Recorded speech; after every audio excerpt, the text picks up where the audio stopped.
G'day viewer, welcome to the channel.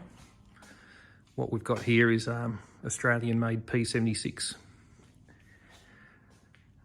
This model, it's an early 70s thing that Leyland in Australia tried to do, and it ran for about 18 months. And of course I bought it on the road and driving, and it was a colour called Boulder's Brass. Now in the 70s it was a pretty fetching colour, I suppose, but I mean, it's just a matter of taste, but I found it neither bold nor brass. It was sort of a yellowish colour. Have a look in there.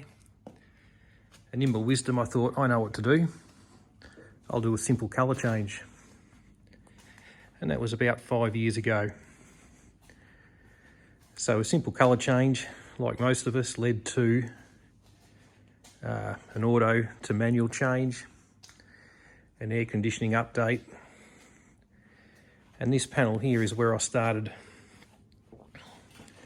There used to be a big hole here for LPG in Australia. In other countries they call it propane. So I welded a patch in there, filled it and made it all nice, and it was okay. Then I worked my way back to this door, which had rust and the style lines had disappeared a little bit. Then I worked my way to this door, and it was similar to that door. You know, some rust down here.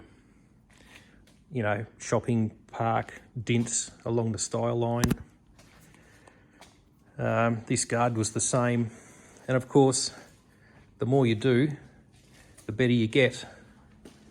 So by the time I'd worked my way around this side, my panel beating skills were better than they were on the other side.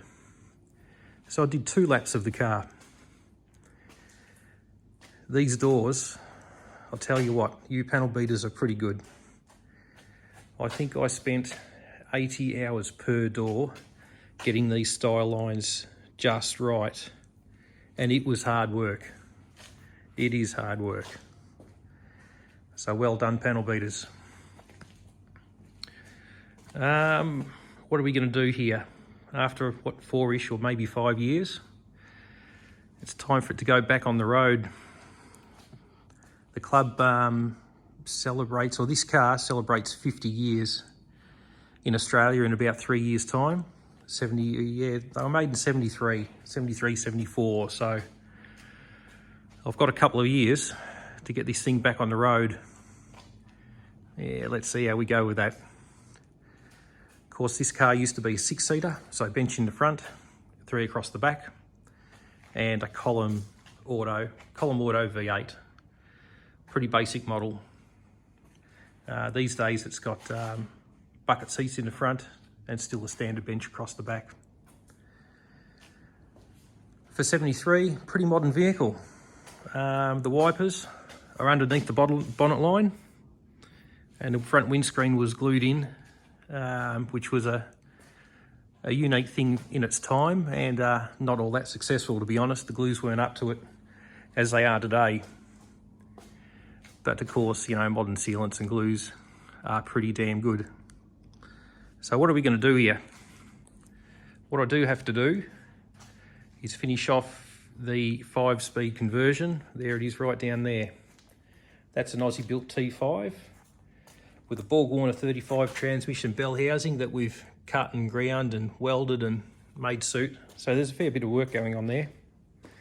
It doesn't look like it, but there is.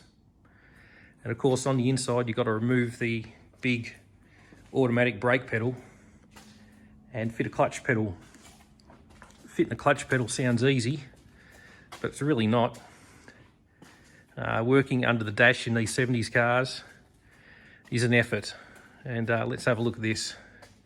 Entire dash, column, air conditioned ducting, you know, all the usual stuff has to come out.